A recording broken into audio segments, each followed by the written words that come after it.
wabarakatuh. Puji syukur marilah kita panjatkan kehadirat Allah Subhanahu wa taala, karena berkat limpahan rahmat, taufik dan hidayahnya lah kita dapat menyelesaikan video pembelajaran ini. Salawat beserta salam tak lupa pula kita haturkan kepada junjungan alam Nabi besar Muhammad SAW yang telah membawa kita dari alam kegelapan menuju alam yang terang benderang seperti yang kita rasakan pada pagi hari ini. Sebelumnya, perkenalkan, nama saya Regita Yasmin. Di sini saya selaku moderator, yang dimana kami akan membahas tentang hubungan hukum dan politik dalam perubahan sosial. Adapun di sini anggota dari kelompok saya atau rekan-rekan saya, yang pertama di sini ada Sauni, Suharman, Rosvika, Siranisa, dan Reniatul Husnul Fatimah. Sebelum masuk kepada pembahasan hubungan hukum dan politik dalam perubahan sosial, terlebih dahulu kita harus mengetahui apa sih keterkaitan antar hubungan hukum dan politik dalam perubahan sosial. Hukum dan politik dalam perubahan sosial sangat keterkaitan dan memicu reformasi hukum dan politik serta kebijakan yang beradaptasi dengan dinamika masyarakat. Jadi di dalam politik itu terdapat hukum atau aturan-aturan yang mengatur bagaimana cara berpolitik di dalam perubahan sosial, sehingga antara hukum dan politik ini sangat keterkaitan sehingga berimbas kepada perubahan sosial masyarakat. Itulah sedikit pemaparan dari saya bagaimana apa sih itu hubungan hukum dan politik dalam perubahan sosial.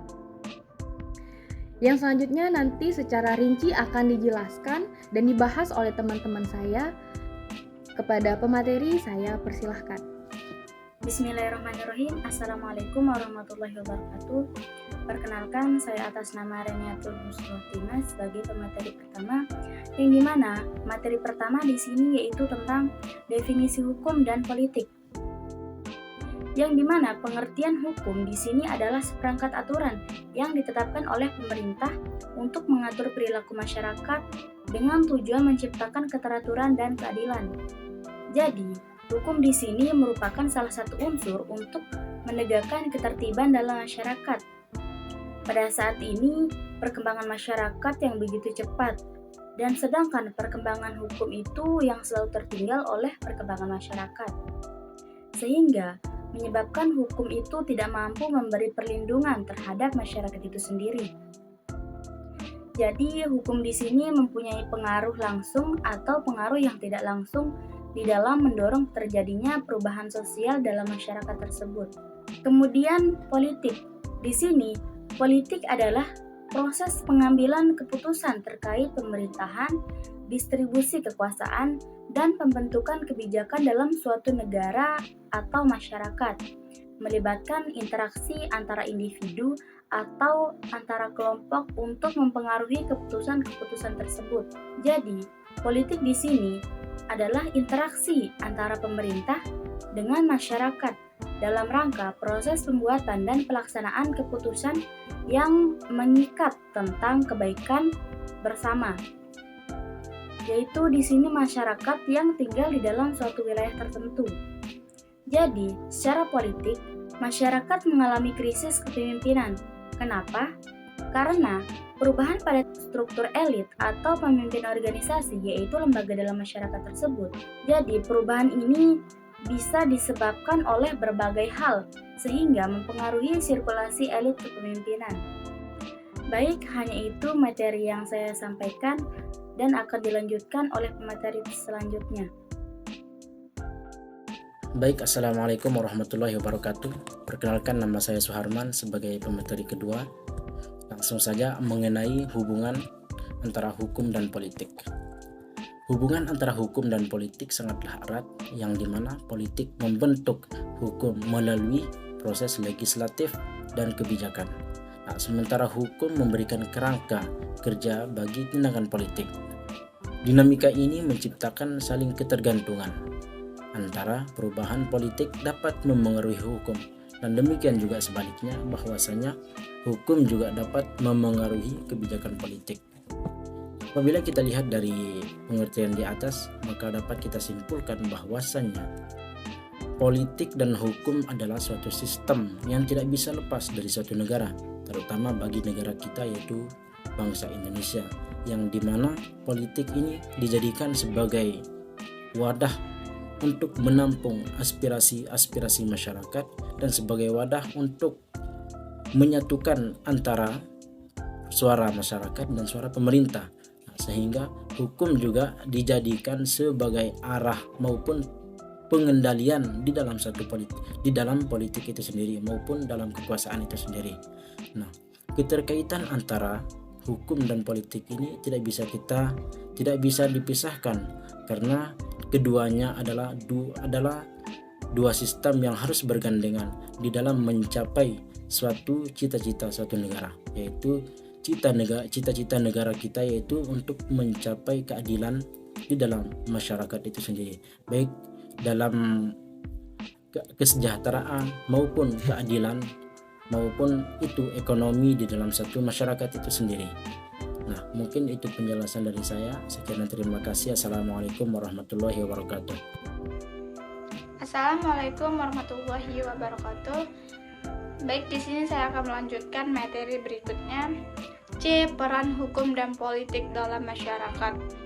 Hukum dan politik memainkan peran krusial dalam membentuk dan menjaga tatanan sosial masyarakat. Hukum memberikan keteraturan, keadilan, dan perlindungan, sementara politik terlibat dalam pengambilan keputusan, distribusi kekuasaan, dan partisipasi publik.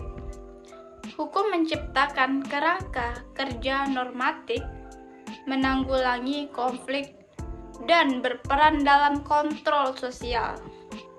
Politik, di sisi lain, membentuk kebijakan, mengatur referensi warga, dan menyediakan mekanisme untuk menyelesaikan perselisihan.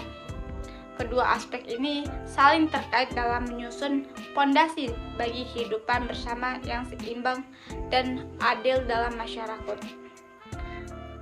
Peran hukum dan politik dalam masyarakat sangat penting untuk menjaga ketertiban, keadilan, dan stabilitas. Hukum adalah seperangkat aturan dan norma yang mengatur perilaku individu dan sekelompok dalam masyarakat. Politik di sisi lain berkaitan dengan pengambilan keputusan dan pengaturan kekuasaan dalam masyarakat. Peran hukum dalam masyarakat sebagai berikut. 1. Menjaga ketertiban. Hukum memberikan kerangka kerja yang jelas untuk menjaga ketertiban dalam masyarakat. Aturan hukum mengatur perilaku individu dan sekelompok sehingga mencegah konflik dan kekacauan. Dan yang poin kedua di sini, menenangkan keadilan. Hukum berfungsi untuk memastikan bahwa setiap individu diperlukan secara adil dan setara di hadapan hukum. Dan yang ketiga di sini, melindungi hak asasi manusia. Hukum melindungi hak asasi manusia seperti kebebasan berbicara, hak atas kehidupan, kebebasan beragama, dan hak-hak lainnya. Hukum juga melindungi individu dari diskriminasi, penyalahgunaan kekuasaan, dan perlakuan yang tidak manusiawi. Baik, di sini saya akan melanjutkan materi keempat, yaitu dinamika perubahan sosial. Di sini ada faktor-faktor perubahan sosial. Yang pertama, faktor ekonomi. Perubahan dalam struktur ekonomi seperti industrialisasi atau revolusi teknologi dapat mengubah cara produksi dan distribusi sumber daya dan mempengaruhi pola kerja dan menghasilkan perubahan sosial. Yang kedua, faktor teknologi. Kemajuan teknologi terutama dalam komunikasi dan transportasi dapat mengubah cara orang berintegrasi, mendapatkan informasi, dan mempengaruhi bentuk-bentuk baru dalam budaya dan sosial. Yang ketiga, faktor kultural. Perubahan nilai-nilai, norma-norma, dan budaya dapat memicu transformasi sosial. Hal ini mencakup perubahan dalam seni musik, gaya hidup, dan sistem nilai. Yang keempat, faktor politik. Di sini perubahan dan struktur politik, kebijakan pemerintah atau bahkan revolusi politik dapat membawa dampak besar pada tatanan sosial suatu masyarakat. Di sini yang kelima, dampak demografis. Perubahan dalam struktur populasi seperti pertumbuhan penduduk, perubahan usia, atau migrasi dapat membentuk pola-pola dalam reaksi sosial dan mempengaruhi kebutuhan masyarakat. Yang keenam adalah faktor lingkungan. Perubahan dan kondisi lingkungan seperti perubahan klinik atau bencana alam dapat memaksakan masyarakat untuk beradaptasi dan mengubah cara mereka hidup, mempengaruhi struktur sosial. Yang ketujuh, faktor sosial. Perubahan dalam struktur sosial termaksud perubahan dalam keluarga, pendidikan, dan pekerjaan dapat menciptakan dinamika baru dan hubungan sosial dan peran individu. Yang ke-8 di sini, faktor globalisasi, berkaitan yang semakin erat atau masyarakat di seluruh dunia dapat membawa ide, nilai, dan tren global yang mempengaruhi perubahan dalam masyarakat lokal. Di sini yang terakhir yaitu 9, faktor histori.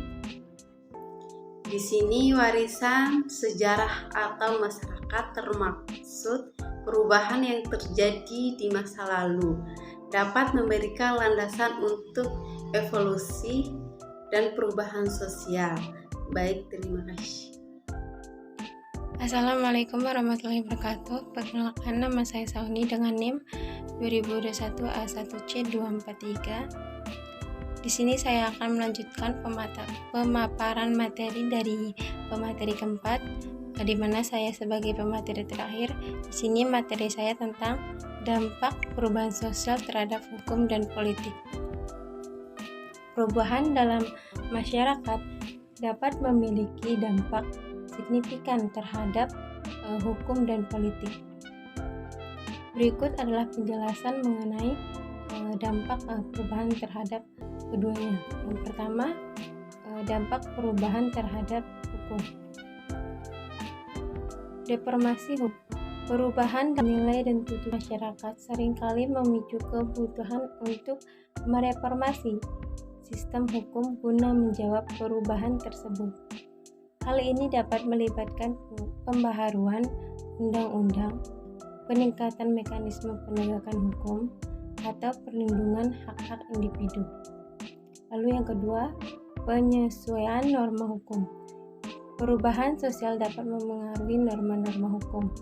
Dengan adanya penyesuaian terhadap nilai-nilai baru yang berkembang dalam masyarakat, ini mencakup perubahan dalam pendekatan terhadap isu-isu seperti hak perempuan dan keadilan sosial. Lalu yang selanjutnya, perlindungan hak asasi manusia. Perubahan dalam kesadaran masyarakat terhadap hak asasi manusia dapat mendorong penguatan perlindungan hukum terhadap hak-hak dasar individu.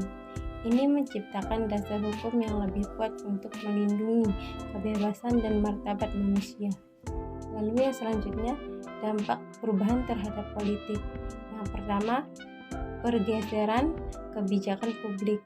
Perubahan dalam tuntutan dan nilai masyarakat dapat menciptakan tekanan pada pembuat kebijakan untuk merumuskan dan mengimplementasikan kebijakan publik yang responsif terhadap perubahan tersebut. Contohnya, adalah perubahan dalam pendekatan terhadap isu lingkungan atau kebijakan kesejahteraan sosial. Lalu yang kedua, partisipasi politik. Perubahan sosial dapat memotivasi masyarakat untuk lebih aktif secara politik, baik melalui partisipasi dalam pemilihan umum atau melalui aksi langsung seperti protes atau demokrasi. Hal ini dapat membantu dinamika politik yang lebih dinamis. Lalu yang ketiga, pergeseran ideologi politik. Perubahan dalam nilai masyarakat dapat menciptakan pergeseran dalam ideologi politik yang dominan. Partai politik dan pemimpin dapat merespon perubahan ini dengan menyesuaikan platform dan retorika politik mereka. Lalu yang keempat, dinamika kekuasaan. Perubahan sosial dapat mempengaruhi distribusi kekuasaan dalam politik. Munculnya kelompok atau gerakan baru dapat mengubah dinamika kekuasaan dan membentuk agenda politik. Dengan demikian, perubahan dalam masyarakat menciptakan dinamika kompleks antara hukum dan politik yang saling memengaruhi untuk menciptakan struktur yang lebih adaptif terhadap perubahan sosial. Baiklah, itulah akhir dari pemaparan materi saya. Terima kasih. Selanjutnya akan saya serahkan kepada moderator. Assalamualaikum warahmatullahi wabarakatuh. Baik teman-teman, itulah pemaparan materi tentang hubungan hukum dan politik dalam perubahan sosial. Adapun intisari yang dapat kita ambil dari pemaparan materi tadi, bahwa keputusan politik dapat membentuk hukum, sementara hukum mencerminkan nilai-nilai politik dalam masyarakat. Dan perubahan sosial seringkali menciptakan tuntunan untuk reformasi hukum, dan hukum dapat mempengaruhi proses politik dalam menanggapi dinamika baru di dalam masyarakat. Adapun saran yang bisa kita lakukan yaitu melibatkan masyarakat di dalam proses pengambilan keputusan atau hukum tadi. Dan yang kedua yaitu memperkuat sistem hukum di Indonesia ini. Dan yang ketiga, melakukan pendekatan berkelanjutan di dalam kebijakan sehingga nanti menciptakan lingkungan yang adaptif dan berkelanjutan. Baik, terima kasih kepada teman-teman yang sudah menyaksikan video presentasi kami. Apabila ada salah kata dari awal dan akhir presentasi kami ini, kami mohon maaf. Sekian dari kelompok kami. Wassalamualaikum warahmatullahi wabarakatuh.